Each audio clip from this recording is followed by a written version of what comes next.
Have you ever stared into the future and seen nothing but emptiness, and yet later discovered that hopelessness was pointing you to something much deeper?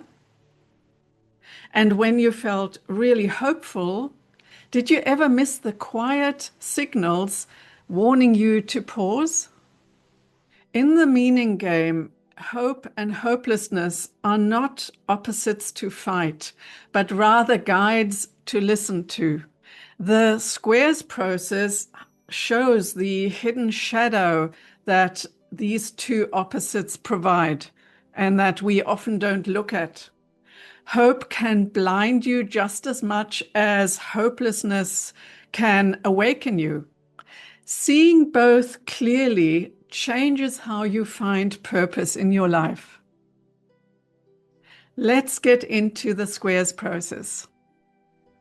With the square process, you look at two extreme opposites. So not only the opposites of the dynamic, like in this case, hope and hopelessness, but you also look at hope and then look at the extremes, why you love it and why you hate it. And that is to evoke emotions within us to find those hidden patterns that are running our lives. So let's look at I love being hopeful, I hate being hopeful, I love being hopeless, and I hate being hopeless. Why would each of these be true? I love being hopeful. Why is that true? Hope fuels action. I'm motivated to pursue goals and purpose. It provides resilience. I persist despite setbacks or uncertainty. Hope inspires creativity. I explore possibilities and solutions. It strengthens faith in myself and in others or a higher purpose. Hope attracts support.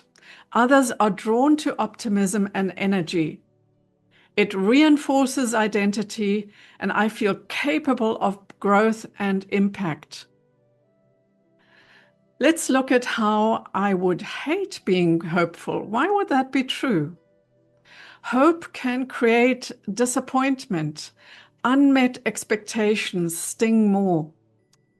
It risks dependency, leaning on future outcomes instead of present action.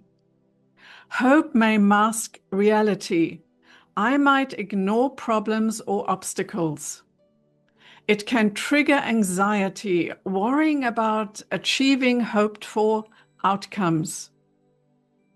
Being hopeful sometimes breeds complacency, thinking things will work out without effort. Hope can be draining. Maintaining optimism under repeated failure takes energy. Now let's look at I love being hopeless. Hopelessness sharpens clarity. I see reality without illusion. It fosters humility. I recognize limits and accept what I cannot control. Hopelessness can catalyze change. Hitting rock bottom motivates new strategies. It encourages presence. I focus on what is rather than what could be. Hopelessness can strengthen empathy. I connect deeply with others' suffering. And it allows rest from striving. Letting go of futile effort frees energy. Now let's look at I hate being hopeless. Hopelessness can paralyze, preventing action or growth. It may trigger deep despair. Energy and motivation drops. Being hopeless risks isolation. People shy away from negativity. It can erode faith in myself, others, or life's purpose. Hopelessness may reduce curiosity. I stop exploring and finding new possibilities. It can foster resentment, envy or anger towards those who succeed.